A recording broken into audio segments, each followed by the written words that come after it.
पैगाम पुॼायूं था खैरपुर सिटी जा जेके दुकानदार आहिनि असांजो सरवान असांजो वॾो असां ताजरी बिरादरी जो भाउ असांजो वॾो हाजी लाला अब्दुल गफ़ार साहिब खे बि असांजो पैगाम ॾियण था चाहियूं त असां सां उहो बि गॾु आहे सुबुह खां राति ताईं 3 ताईं उन जो राब्तो असां सां गॾु हुयो असांजे मुस्लिम मलिक जे मसइले सां कराची ताईं उन्हनि ॻाल्हियूं कयूं आहिनि डॉक्टर साहिब सां ॻाल्हायो आहे उहो तकिड़ो असांजो सीरियस आहे असांजो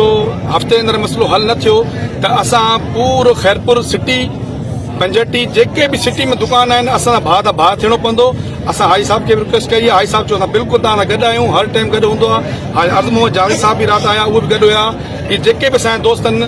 डॉक्टर प्यारे साहब जो असांजो सरपंच त्याला साहब आहे उहो उनजी फोतगी थी अचे करे उहो न अची सघिया आहिनि जेके बि असांजा ताजर वेठा आहिनि जानवर सियाल थी वियो उहिदेदार आहे मुंहिंजो साईं अलावा साहिब लाचारी थी वियो या कादिर बख्श डौर थी वियो गुंडोमल थी वियो साईं अहिड़ा पंहिंजो फर्नीचर मार्केट जा आया आहिनि अमान शेख साहब थी वियो पप्पू अंसारी सीनियर नायब सदर असां जेके बि असांजा जेके उहिदेदार 35 उहिदेदार आहियूं असां इहो पाण में हिकु मुस्तक़िल की मीटिंग ठाही आहे त अगरि हफ़्ते में असांजो मसइलो हल न थी वियो त असां सॼे खैरपुर सिंध करे असां प्रेस क्लब इंतज़ारु करां वॾी महिरबानी तव्हांजी।